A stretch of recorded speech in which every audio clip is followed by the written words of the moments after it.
Please be seated. It's great to see another large crowd here tonight or this evening for the Peaceful Solution, and I'm sure there's a lot of you online at this time. We are here again for another class of the Peaceful Solution Character Education Program Teacher Certification course, and we'd like to welcome everybody that's able to attend this evening. If you've been following along, you'll know that we're in the self-control unit, and our self-control unit is really, it's foundational. It's an amazing thing. I mean, you can't do anything. You can't develop your character without self-control. You've got to have self-control. It's so very, very important. And so we're digging into self-control, what it is, how it works, how you can use it, in your life, and looking at the negatives and positives, of influences, the negative influences, positive influences, and so forth, and then of course how to maintain your self-control. So this is a very thorough unit, and we're going to get right into it here. Just briefly going back over what we've already covered, just real quick. This particular chapter is maintaining your self-control, chapter 5.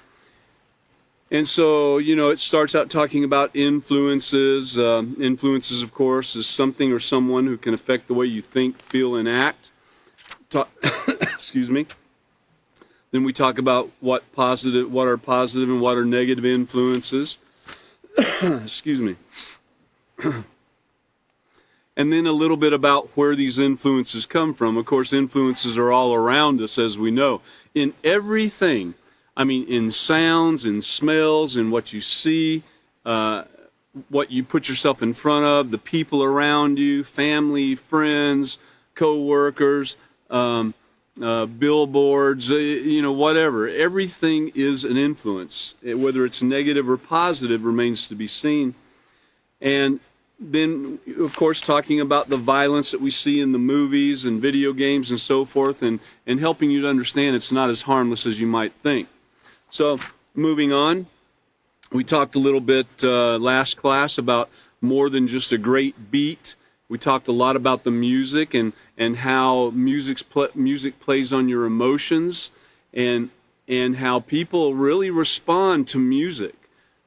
People are taught with music, and people base their entire lives upon a song that they heard that kind of went along with what they were thinking at the time, and fueled whatever rebellion or anything was going on in their mind, and they made it their lifelong ambition, kind of.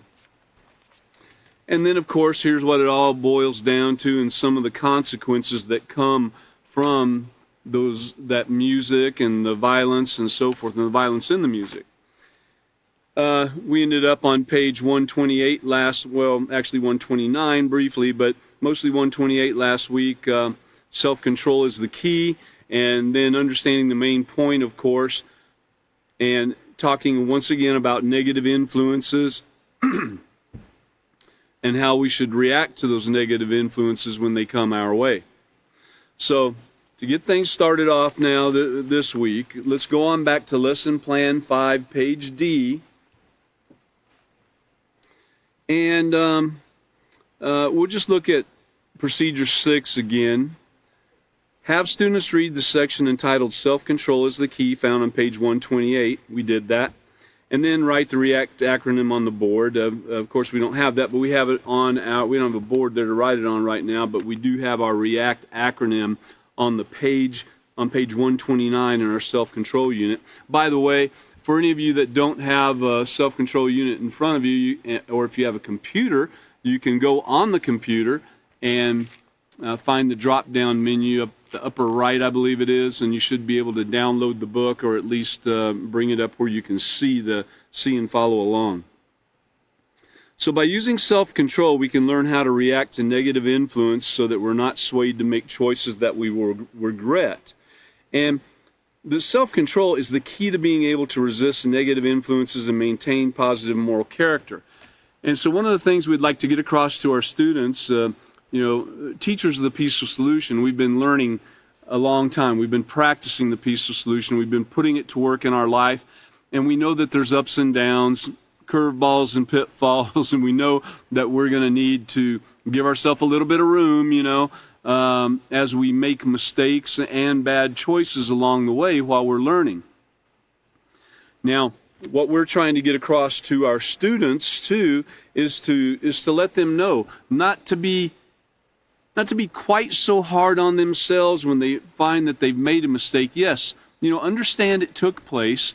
Maybe one or two kicks and that's all. Don't get carried away, and realize that, look, I can change this.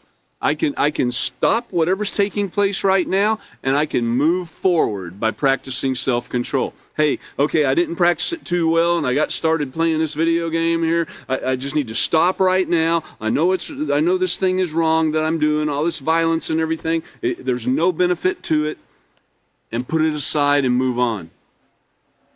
So we can do that. When you make a mistake or a bad choice, stop. Consider all the things that you're looking at. You know what's wrong, and consider these things and what's going to take place and what kind of ripple effect and consequences it'll have in your life and everyone else's life, and then move on to practicing self-control, okay? All right, so it goes on to say, ask students to identify the greatest influence in their age group and allow a few answers. That's on a page after the REACT acronym. And explain to students that because all humans have a need to belong and feel accepted by people they can identify with, their peers have the greatest influence on them, okay? We're not immediately going to 130. We'll come back to that in just a moment. We're going to go on over to page 129 and finish up kind of where we left off. The last class we had just broken into this a little bit. Use the following acronym, this is at the top of the page, to help you remember how to react to negative influence. So we want to know how we're going to react. When these negative influences come about, what are we going to do? Well, if you can somehow understand that the R in react, there's this acronym, and if you can remember it, it's a little bit tougher than the STOP acronym, but you can do it. Recognize whether the influence is positive or negative. That's the very first thing that you've got to do. Hey, if it's a positive influence, go on. The light's green. Move along. If it's a negative influence, or if you're kind of not sure, the light's yellow or it's red, then stop. Examine all your options. Think about it. This is really the STOP acronym in another way. And then, act with positive moral character. Consider the consequences or rewards, and think about making the right choice, and put it into action. So let's take a closer look. Recognize, and the only way you're going to recognize whether the influence is positive or negative, how do you think you would do that? How do you think you would be able to recognize something like that? You're just sitting there and you look at it and you're like, hey, I think that one's positive. I think that one could be negative. This one's positive over here. Hey, that could be negative. This one's positive. It doesn't come like that. It comes through knowledge and experience. The knowledge that you gain every time you join one of the classes of the Peaceful Solution Character Education Program, every time you pick up the book and read, every time you put it to work in your life is the experience part of it. So through knowledge and experience, you should be getting better at recognizing a positive or negative influence as it comes your way. And yes, you can make that call. And at some point, after a lot of experience, you can pick it out that fast. Hey, that one's negative. That one's positive. I'm getting away from that. I'm coming to this, So recognize whether the influence is positive or negative, and remember a negative influence can be dangerous and it can affect your ability to make positive choices. Yeah, a negative influence can be dangerous and can affect your ability.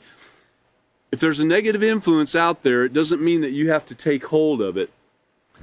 Even though it's hard to be around negative influences without it having some effect on you, You don't have to take hold of it and your actions show that, you know.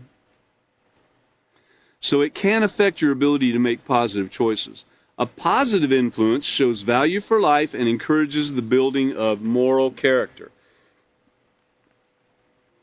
You know, shows value for life. I mean, that's one of the things we can look at, and you can see in the news immediately the negative or positive influence and the negative or positive character that is being exhibited on a very simple thing. You know, there is, though a lot of the people that might be saying, you know, pro-life, down with Roe versus Wade and so forth, they might have some other things going on in their life, but at least one thing they're exhibiting is that they have a belief that life is valuable. And then on the other side of the road there, you've got the ones that are, and this is all over the news, you've got the ones that are saying, no, we want abortion, we want pro-choice, and so they, on the other hand, don't have a clue that life is valuable. Now, it's interesting how things take place from then on. They're looking at when someone's born, but then, okay, we get to where we're about 17 or 18 years old, and they have no problem. A lot of them, even the ones that say that life is valuable when it's born, a lot of people don't mind sending people off in the military to get killed or kill. So, you know, there's this mixed up world, this mixed up set of values. And that's why we're here with the peaceful solution. You know, killing is killing, regardless of what age it is, regardless of whether you call it murder or what. You know, if you're killing somebody, there's nothing out there that can really make it legal. You shouldn't be killing anyone. You should have a high value on life. And if you have a high value on life, then you'll never join in on that kind of stuff. You would never kill anybody. So, a positive influence shows value for life and encourages the building of moral character. Now, evaluating the situation, examining all your options and making the right choice, it takes that evaluating. You have to really sit back and look at it, examining your options. Because you've got several options in almost every situation. It's just not cut or dry. In some it is, I guess, but you've got options. You know, you can pick to do this, or you can pick to say this. You can pick to say something positive in a smooth, kind manner, or you might choose to say that something positive in a little more firm, assertive manner. You know, so you've got options to look at, and the person or people or situation that you're dealing with is going to determine what option that you choose. Again, it takes knowledge and experience to be able to choose properly. So once you have determined if an influence is negative, you can consider those choices then. And here are some simple options that can help you if a violent or sexually explicit movie is on TV. Number one, you could, let's see, I like number 3 there, but number 1, you could turn to another channel. Yep, that's a great choice. You could just take off and ride your bike. You could turn off the TV. You could do some homework. You know, if you don't have any homework, you could do some chores on the other list over there, or you could take care of some projects.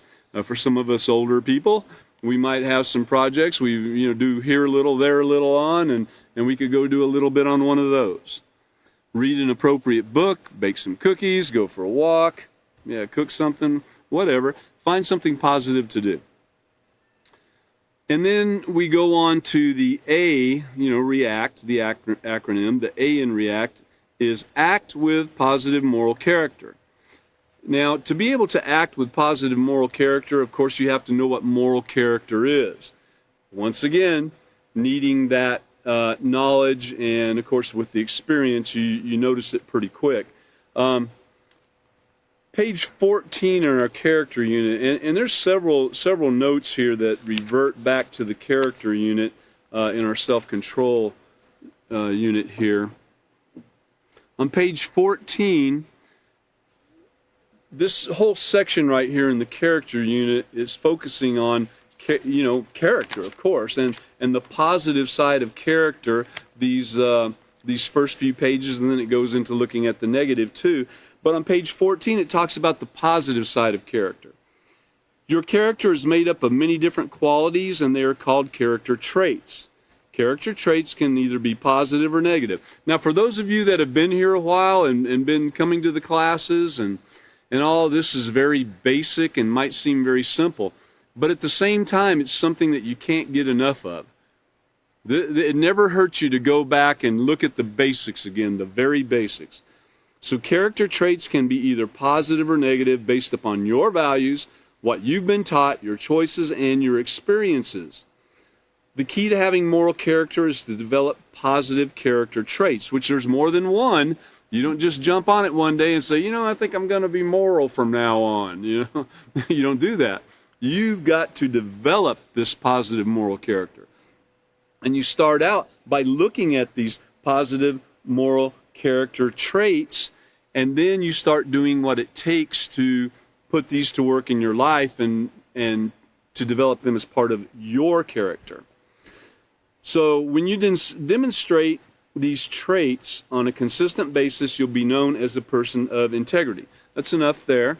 We can move on here. So act with positive moral character. We're back on page 129. Be prepared to make a stand to do what is right for the building of your character. Yeah, that's an interesting thing. You have to be able and willing to make a stand. If you know something is taking place that's wrong, you can't be mealy-mouthed about it. Now, you might have to sit back and think about what's the best way to go about it, considering your options, because you have options, whether it's positive or negative. So you could consider, now to do this positively, how would I go about ending this thing that's taking place? Whether you're interacting with other people, whether it's something, on your own, you're there by yourself and something takes place and initially you're kind of swayed to do the wrong thing, you can stop and make that stand to do the right thing. If you're with a group of people and there might be something being discussed or some action being taken that affects people's lives or doesn't, and you're there and you know something wrong is taking place, you can look at it and see that this is wrong. This does not fall into the categories that we've been talking about positive moral character. Or you might see some type of bullying taking place, trying to force someone to change their mind on something. You know what you do? You need to be prepared to make a stand, to do what's right for the building of your character, and possibly help others along the way. So you've got to consider the consequences or rewards. This is C in our REACT acronym. C, consider the consequences or rewards. The consequences of negative influences might not be obvious right away. Yeah, I mean, especially if you are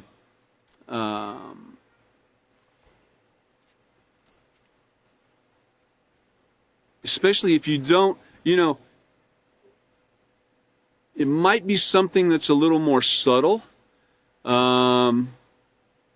Possibly even a song in a grocery store or something, playing on the Muzak or something, that music, going through your head. It could be a violent song or one that brings back some negative memories. And so you might not notice it right away, but then you might get in the car or get home later and you might find that your actions are kind of leaning towards that way, It's really influences are strong, very, very strong.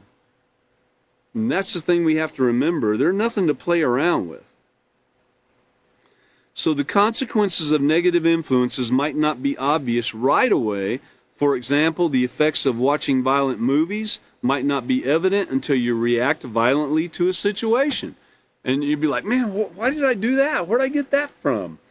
Oh, well, could it be because I was watching Kung Fu fighting? I mean, you think about it.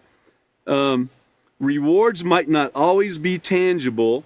It is a reward in itself just knowing you've done the right thing. And yes, it is. When you stand up, like it says, take a stand to do what's right for the building of your character, and you do that, there is a certain sense of well-being that comes with that, in knowing that you did the right thing. Now think about the benefits of practicing self-control. This is the T in react, and making the right choice. By filtering out negative influences, you are building your positive character, and you can be a role model to someone else. And remembering, we've said it many times, being a teacher of the peaceful solution, guess what? You have eyes upon you. Even if you aren't a certified teacher at this time, and you've been learning the peaceful solution, and people know you have, and every now and then you're talking to them about it. Yeah, this is positive moral character here, and you ought to practice self-control. And then they see you do something that's just way out there. Who are you? What are you? What kind of role model are you? Now, it's going to occur. I have no doubt in my mind it's going to occur. You're going to have a time where your negative character is displayed in front of some other people, possibly your students even. You know what? Give yourself a little room to grow. Understand there's curveballs and pitfalls. Get a kick or two and then get out of there and take over and start doing it again. Practice self-control. Say, okay, I made a mistake. I made a bad choice. Let me get back on track here. And you get back on track. And determine in your mind, set your mind in advance not to let it occur again. It probably will, but you keep doing it and keep doing it and keep doing it, and that's the practice. That's practicing the peaceful solution. On that last paragraph on consider the consequences, and it might not be obvious right away. There's in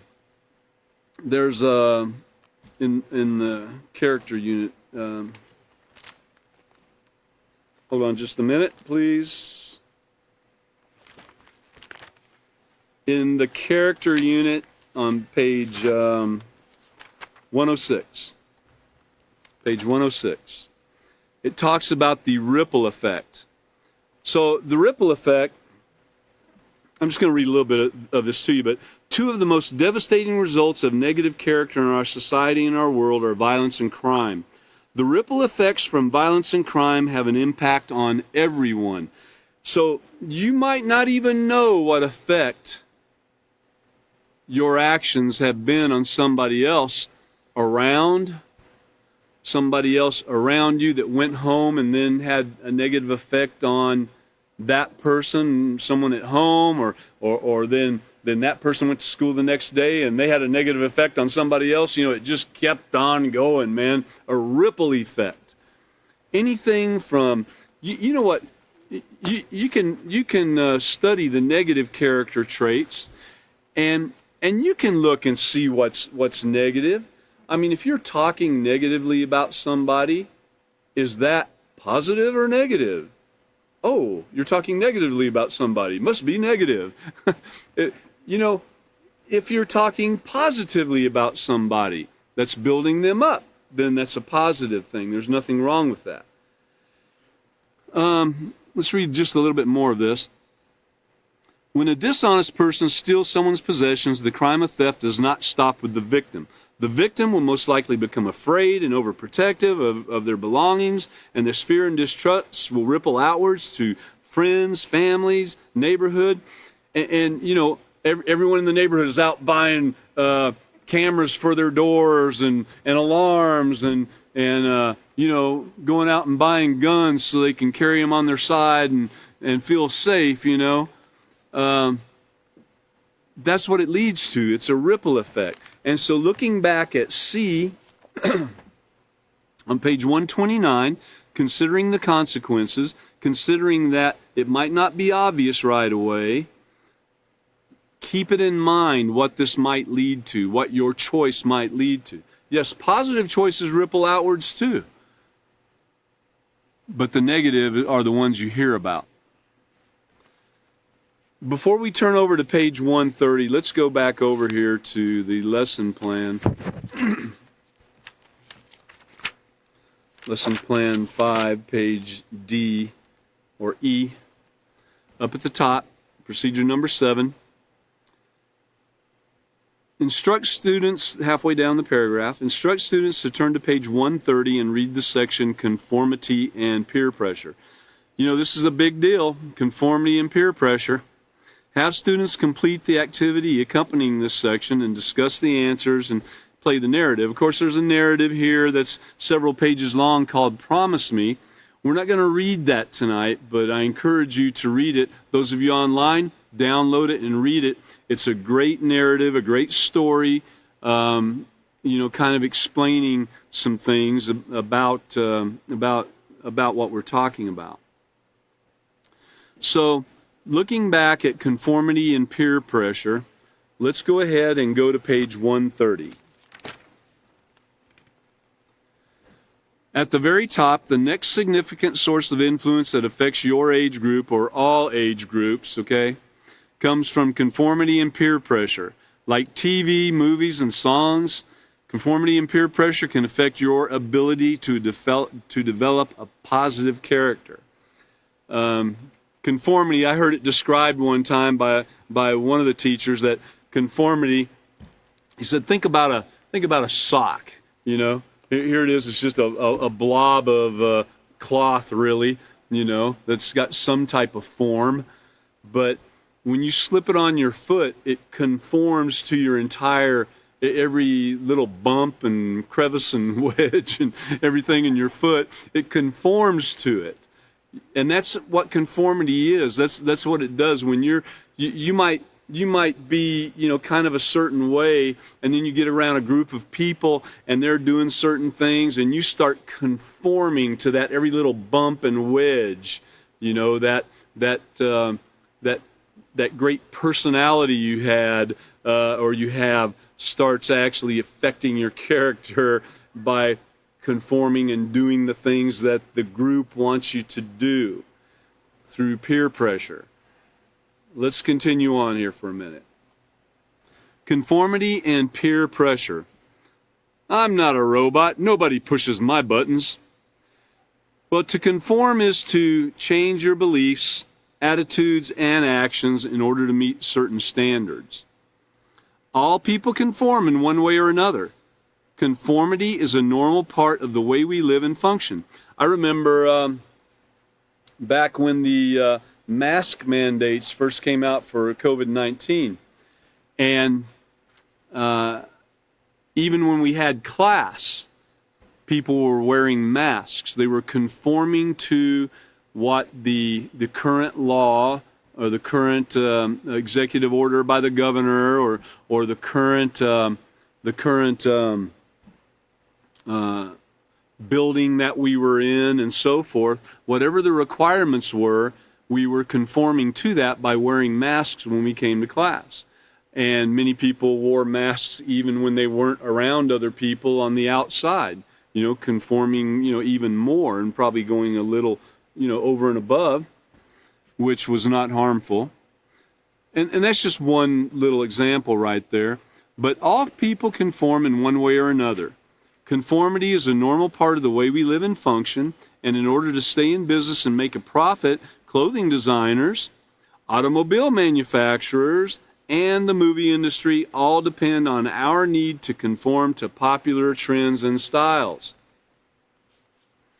Yeah, because, you know, there are collectors that go out and buy cars, and they leave the window sticker on it, and they take it to a temperature-controlled storage environment and put it on blocks so that the tires don't sit there and dry rot and so forth. And 20 years later, you come in and look at that car, and it's still brand spanking new, and you look at it, and you're like, oh, that's kind of neat. But really, if you're going out and buying a car, you're not going to be looking for that particular design. You're going to go with something a little more in trend with the local or with the current designs and everything. And I know a little bit about that because people do People do that all the time. They want to get a new car just because of the way it looks. Not necessarily because they need it, but just because of the way it looks.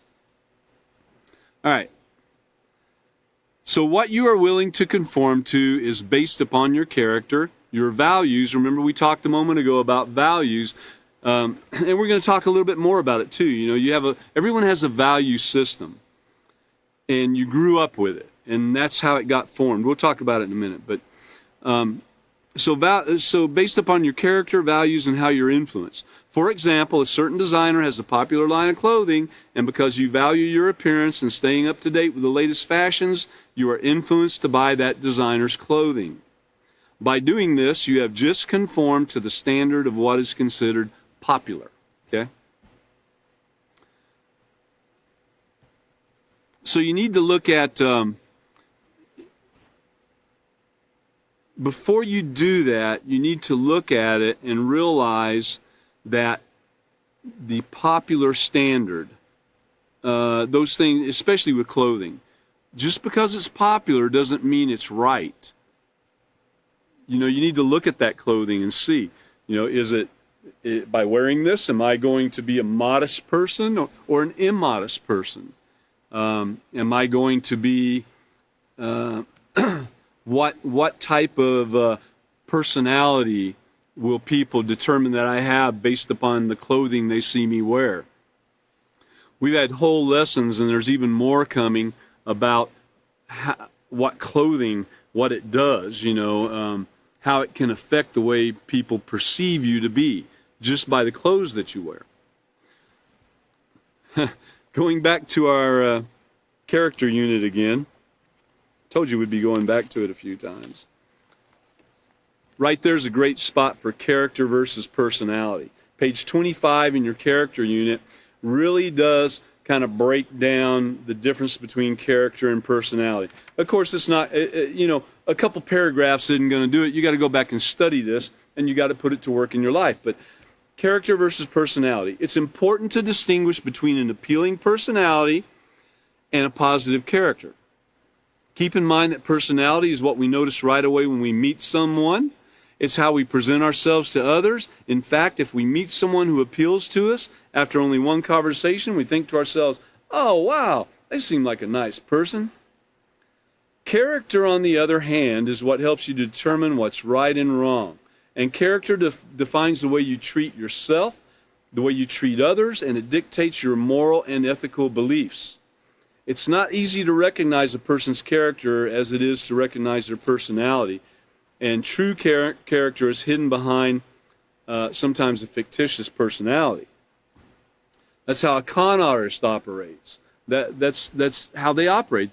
They come on with a very trusting, kind, joyful personality, you know, clean cut, whatever you want to say, but inside they're doing some of the vilest acts, you know, taking life savings of a elderly couple, or you know that's just one thing. I mean, it goes on and on and on. But that's how a con artist operates, and we all should know even more about that in these days because of our phones. We get con calls all the time. They're called scam, and they've always got some con going. But you got to take time to learn about a person's character regardless of their personality. That's all we're going to cover right there. And go on back to page 130. So then peer pressure. Peer pressure is one type of influence that plays an important role in what you will conform to. It has a major effect on your character. If you don't think that you're influenced by your peers, then consider the following scenario. So you're hanging out with your friends, and one says, let's go to the mall, and everyone except you immediately says yes. You really want to go home, but instead of speaking up, you agree to go to the mall because you don't want to feel left out. When you get to the mall, your friends decide they want to see a movie. You, on the other hand, want to see a bookstore, want to visit a bookstore, but since nobody else wants to go, you decide to go to the movies, rather than have everyone hassle you because of your preference, you know. So, in a way, well, it's not just in a way, but negative peer pressure is bullying. Negative peer pressure is bullying. Now, you might be thinking that you're trying to bully someone using peer pressure to do what's right because it's what you want to do. But again, this is where you got to go back and look. Is this negative? Is it positive? You know, look at these influences and decide which way is right through your knowledge and experience, of course. So if you've had similar experiences, then you're well acquainted with what it feels like to put aside your own likes and dislikes in order to be part of a group. Sometimes if you're in a group and the whole group is against what you're standing up and wanting more information, or you're standing up and saying, no, this is wrong, but the whole group is coming against you. They're trying to bully you to change your mind. But if you've determined, remember, you got to stand up for what's right. When you take a stand, remember, examine all your options and then act with positive moral character. Be prepared to make a stand to do what is right for the building of your character and helping others too. Make that stand. It doesn't matter if everybody else is against you. If you've had similar experiences, then you're well acquainted with what it feels like to put aside your own likes and dislikes in order to be part of a group.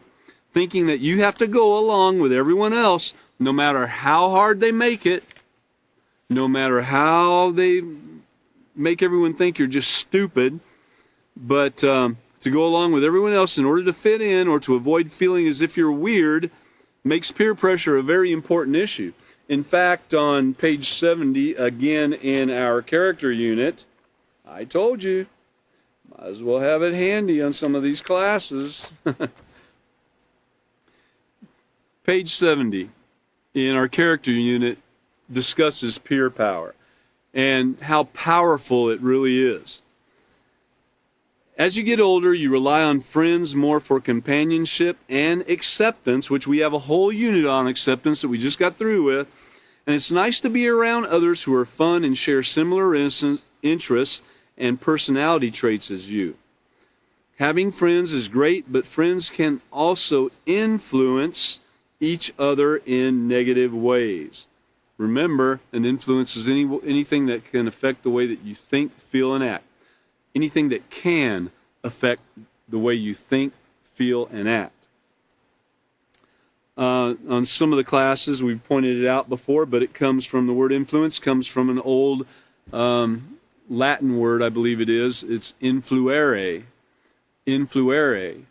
And you know, it has the word flu right in the middle of it. If you figure it out, influence and influere, it has flu right in the middle. Just like when you get the flu, it comes. You don't even see it. You don't know it's even going to affect you, but yet it does. It affects the way that you think, feel, and act. You're thinking, oh man, I'm miserable sitting here, and the way you act, of course, because you can't do hardly anything. And so anyway, so that word influence is very important.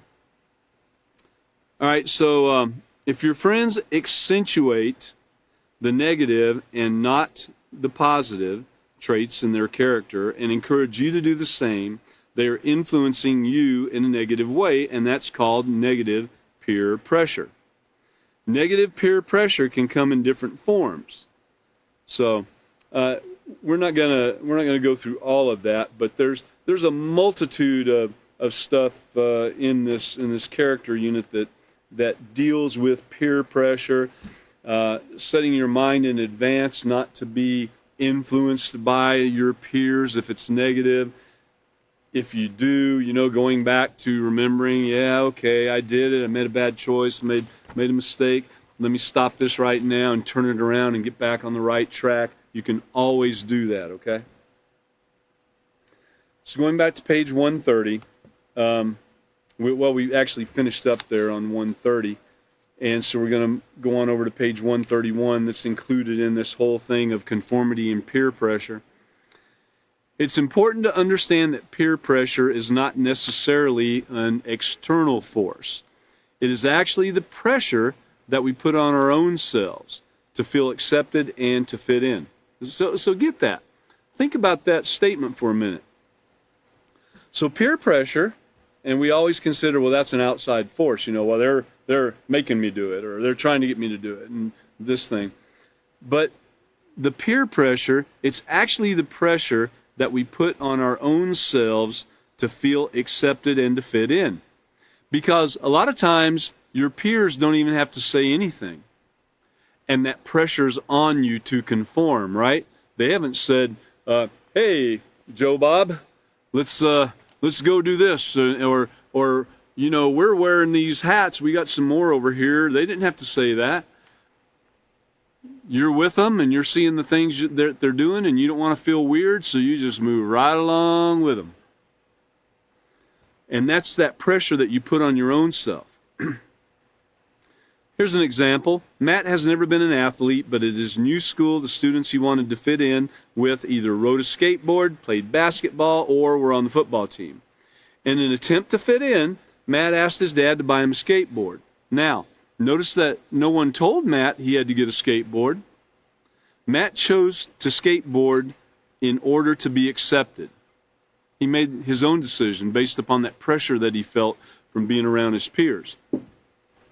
Many studies have proven that in order to fit in, people choose to change the way they behave and do things that they would never consider doing on their own. This is the way that people get taken advantage of. This is the way that children get taken advantage of. This is the way that teenagers get taken advantage of. This is the way that we as adults get taken advantage of. I'm not going to go very deep into that. It's just that pressure to fit in, that pressure to behave the way that somebody's wanting you to behave. So in fact, peer pressure can be more accurately described as peer choice because each person has the ability to choose what he or she will be influenced by.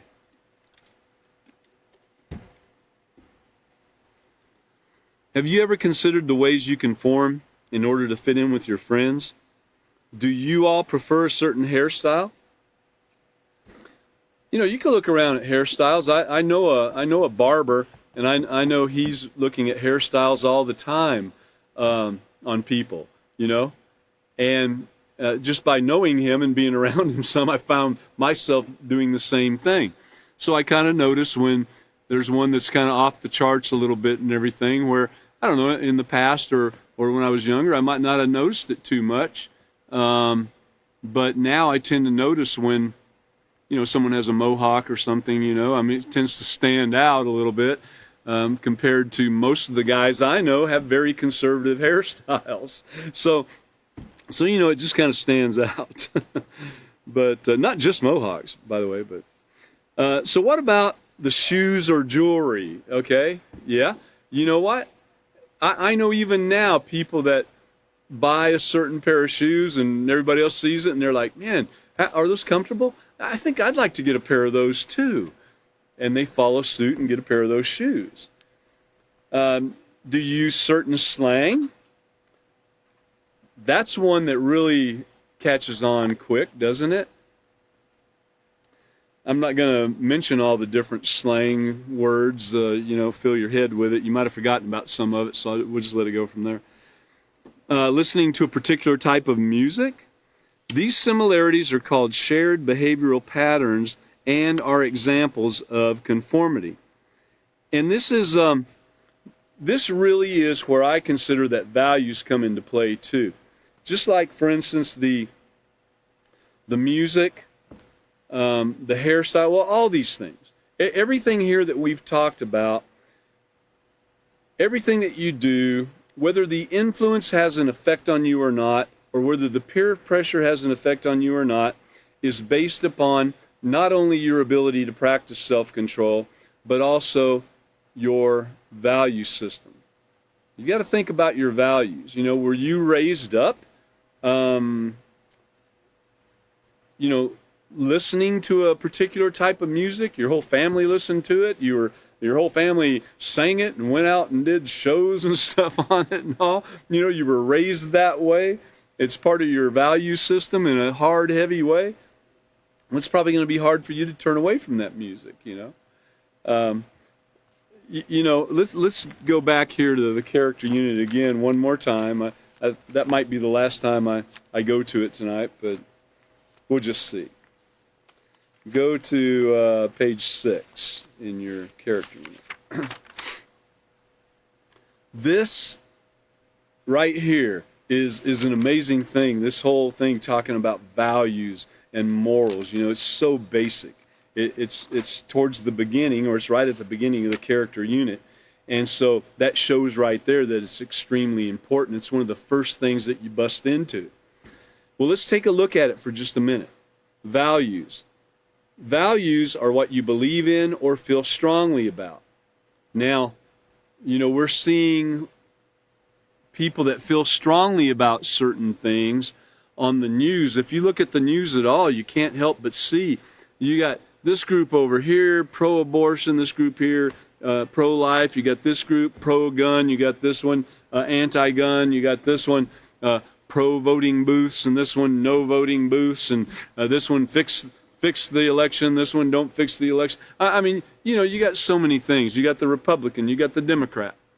You got the ones, the people that want to continue drilling for oil. Then you got the ones that don't want to drill for oil. You have the ones that want to cut down trees and the ones that don't want to cut down trees. I mean, you name it, there is a pro and a con on that thing. And so you can look in the news and see a multitude of it right there. Well, most of them didn't just go out and make their choice right then. I guarantee you a lot did, though, because they get involved with this crowd mentality. And where they might not have actually got involved in throwing bricks through car windows and everything to protest their individual thing that they don't like, where they might not have done that, but there were the big group and everyone's doing it, they might just jump in and grab one of those bricks and destroy the property too. But if they had a strong value system, and in that value system, one of the things that was very strong in their life was they just could not fathom the destruction of property. They never wanted to be a part of it. Their family wasn't a part of it. They grew up not being part of it. They grew up being a victim of property destruction. They're going to pretty much have a great value set up against that. And they might, even though with that crowd mentality going and being whatever pro or against they are, they might not get involved and pick up that brick and throw it, you know? That's kind of, you know, stretching out there a little bit. But, you know, think about it. So values are what you believe in or feel strongly about, and they also play a key role in developing your character. The sum total of everything you value becomes your value system. Yeah, if you don't value having a great character, if you don't value having self-control, if you don't value showing respect to people or being respected, if you don't value these things, who cares? Why should you care? You know? If you don't have some type of value built up into it that you want to learn these things, then why would you? Hopefully everybody that gets even the slightest taste of the peaceful solution can see how great it is and how it can change their lives, and so they would want to get all this information and learn how to experience it and practice it in their lives. So as you mature and grow, your parents share their values with you, just like their parents shared their values with them. And the things they care about and consider are as important, are for the most part the same things you care about. And it goes on to talk about family members, interaction at school, teachers, friends, so forth and so on, and entire cultures, how they, really enjoy having modest apparel rather than immodest, and other ones are vice versa, you know. And you can look at a lot of people that have there's people I've talked to over the years, and you could ask them, well, why are you Democrat? Or why are you Republican? And they say, well, because it's right. And because my mama was a Republican and my daddy was a Republican and my granddaddy was a Republican. I'm a Republican. It's the right thing, And I'm not saying nothing against Republican. I'm saying that that's how deep it goes. People do base their value system upon, a lot upon how they grew up and what their mom and grandparents and so forth did. And there's even some hidden things they don't even know about that's in their value system because of what granddaddy and daddy and, on back values that they had that have transferred through genetics. But that's a whole nother deal. So it's important to know that there's a lot of people out there that haven't really researched and formed opinions based upon true facts, knowledge, and experience. More so, they've done it based upon just what they've been told all their life. And there's a lot of people out there like that. It's the same with religion.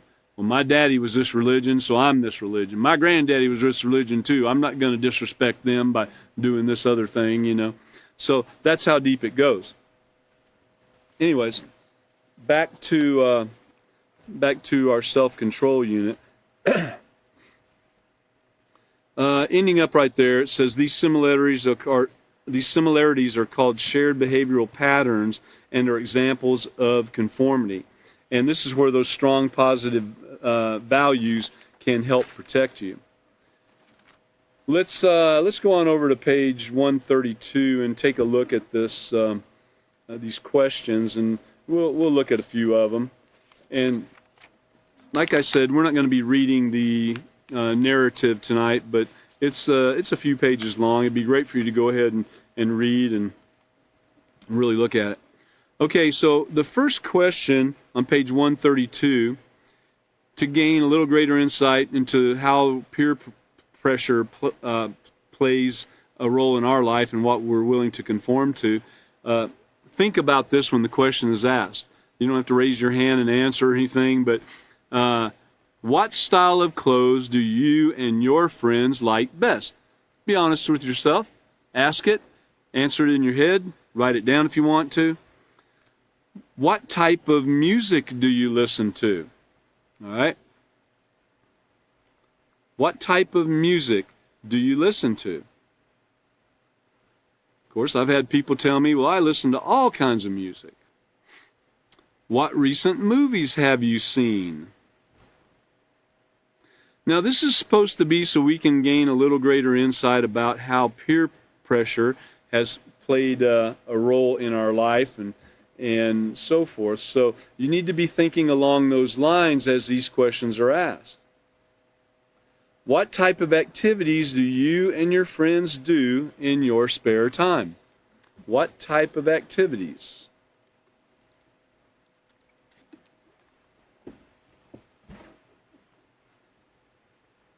So think about those activities a little bit and think, are they negative or are they positive? Are you gathering up and talking bad about people? Are you gathering up and having talking about the latest girl on a commercial or man on a commercial or whatever? From something you saw on TV or in a movie or something like that? Or are you gathering up talking about how great a job this person did on a certain project or on the job, or how great a person did on a certain job, for instance? What foods do you and your friends enjoy as a group? Nothing wrong with talking about food, as long as healthy food, I mean, of course, I think everybody eats a little bit of junk food that doesn't have much nutritional value. I don't know if potato chips really have much nutritional value, but I did find myself discussing not long ago what potato chip I liked best. It wasn't a long-term discussion by any means, but What are some things that are important to you and your group of friends? What are some things that are important to you in your group of friends? Is the peaceful solution important? Is making sure that you had a positive effect on someone's life today, is that important? Is trying to make sure you are an example of the peaceful solution, of positive moral character today, is that important to you? If one of your friends disagrees with group plans, how is he or she treated? So think about that. This is one of those bullying situations. So if one of your friends disagrees with group plans, so here you got a whole group, all of you are wanting to do something in a certain way or go to a certain place or do a certain thing, and you got one person.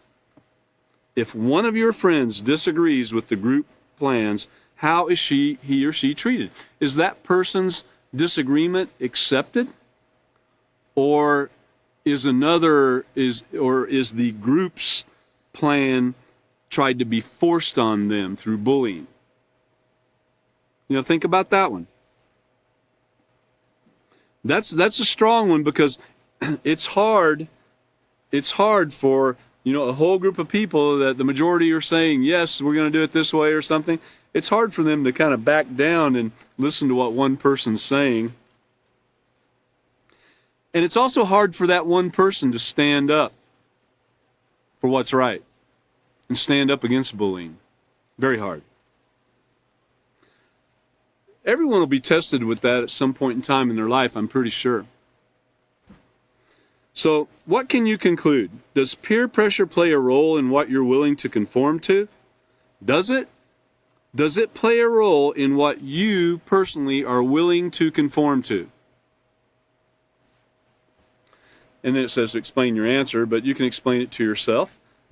Write it down. What can you conclude? Does peer pressure play a role in what you are willing to conform to? I would hope the answer is yes if it's positive peer pressure, and no if it's negative peer pressure. If the influence is negative, it should not have an effect on what you're willing to conform to. So let's all be positive.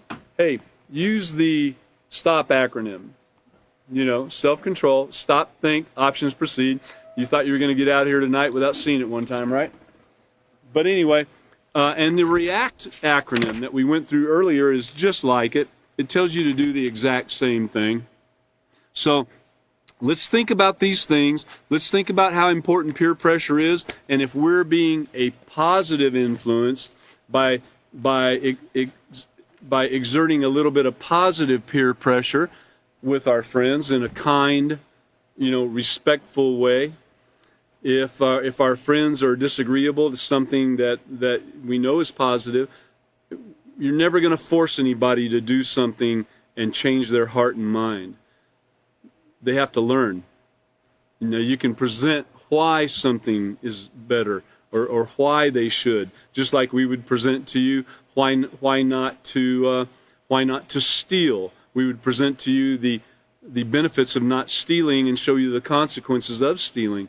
And so if you knew someone that was stealing and you were trying to help them by giving them those positives, but doing it in a kind manner, where they're not going to run from you and everything, that's the way to go. That's the way to do it.